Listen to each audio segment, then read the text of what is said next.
continuing today.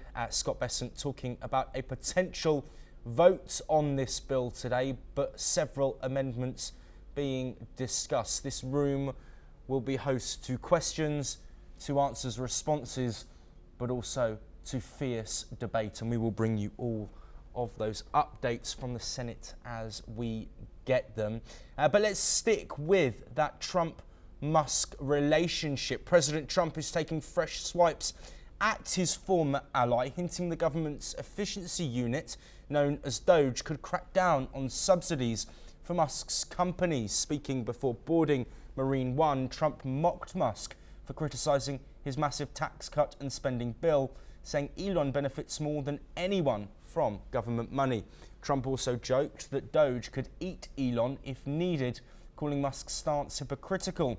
He went on to slam the electric vehicle mandate, saying not everyone wants an EV and that Americans deserve choices, gas, hybrid or electric. Trump even joked about hydrogen cars blowing up, saying he'd let someone else test drive those first.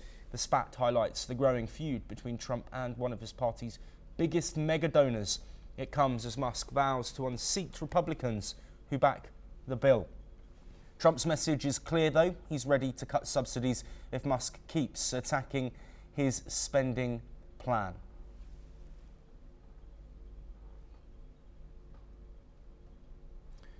Well, President Trump is heading to Florida today to visit the state's controversial new migrant detention center, nicknamed Alligator Alcatraz. The massive facility sits deep in the Everglades, about 60 kilometers from Miami, surrounded by swamps, alligators and snakes. Florida officials say the remote location makes escapes nearly impossible.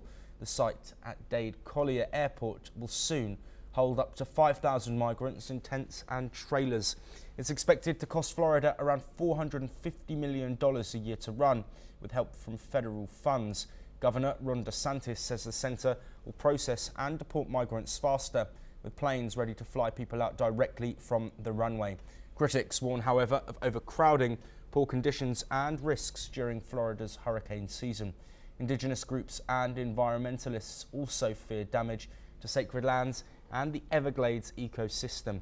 Despite protests, Trump's visit signals his push to ramp up deportations and expand detention capacity nationwide as part of his tough new immigration crackdown.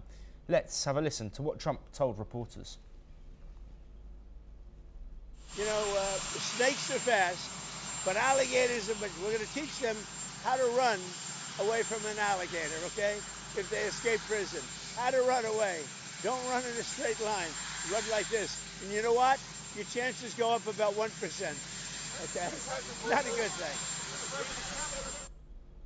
Well, joining us once again is Professor Madhav Nalapat. Thank you for staying with us.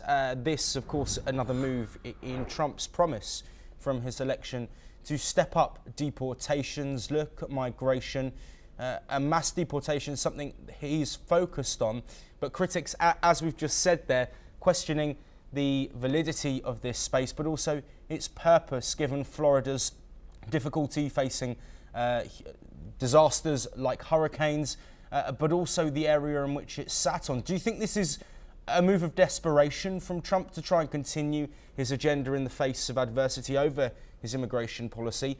Or do you think this is just another step towards his ultimate goal, which is potentially millions of people deported?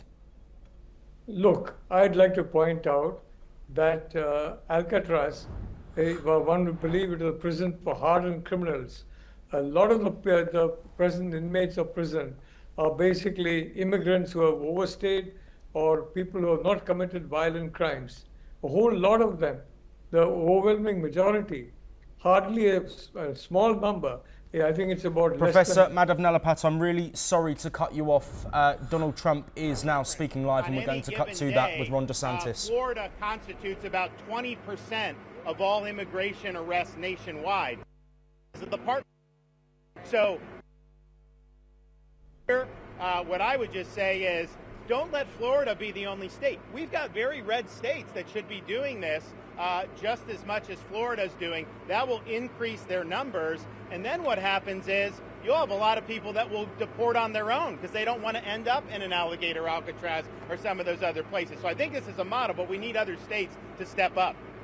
I was going to ask you, would this be enticing for other states to come up with their own model? They are doing it. We have Louisiana doing it big. Alabama's doing it. We have a lot of states. They seem to be red states and not too many blue states for whatever reason. You know, it's but the red states, Republican-run states, are doing it.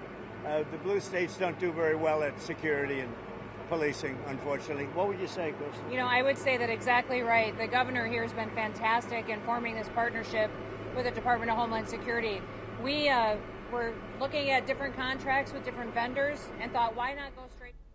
Well, Donald Trump there with Ron DeSantis and Kristi Noem, key allies in his administration.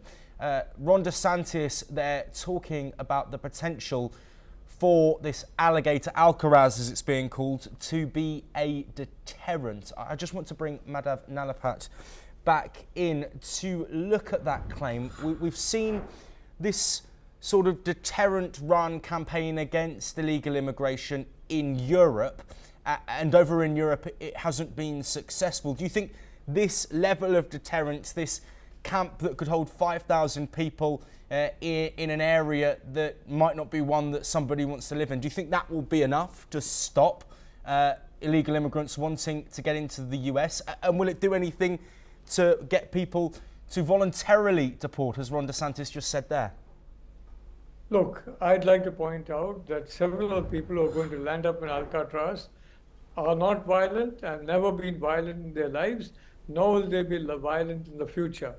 The reality is that you have a large number of people.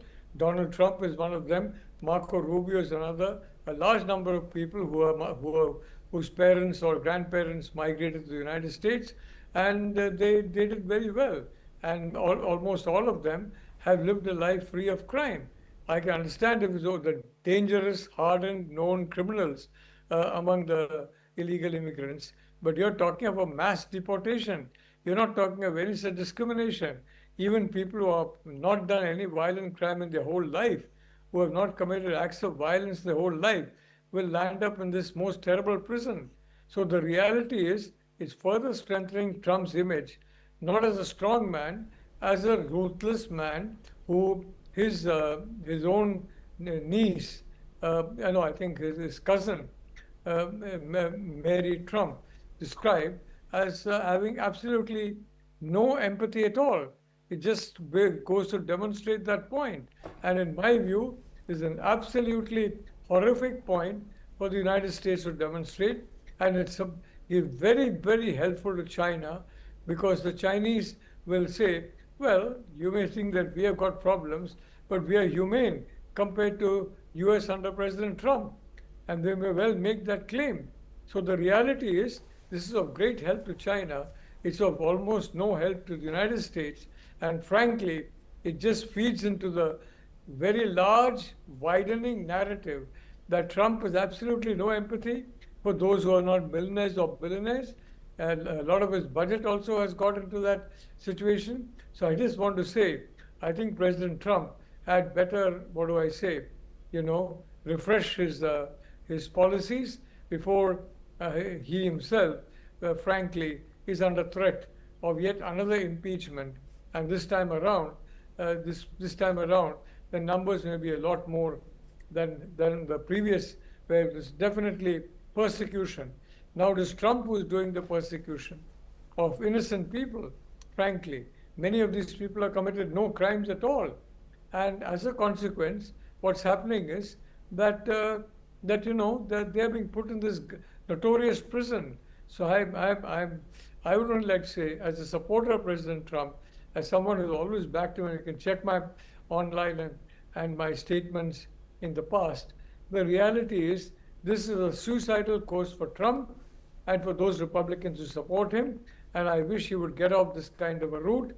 It's a route which will end up in the political wilderness for him, and possibly the defeat of his party, which is going to make the White House completely a lame duck in the final 2 years of presidency. And already, as I said, his popularity has gone down. It will further plummet. Joshua.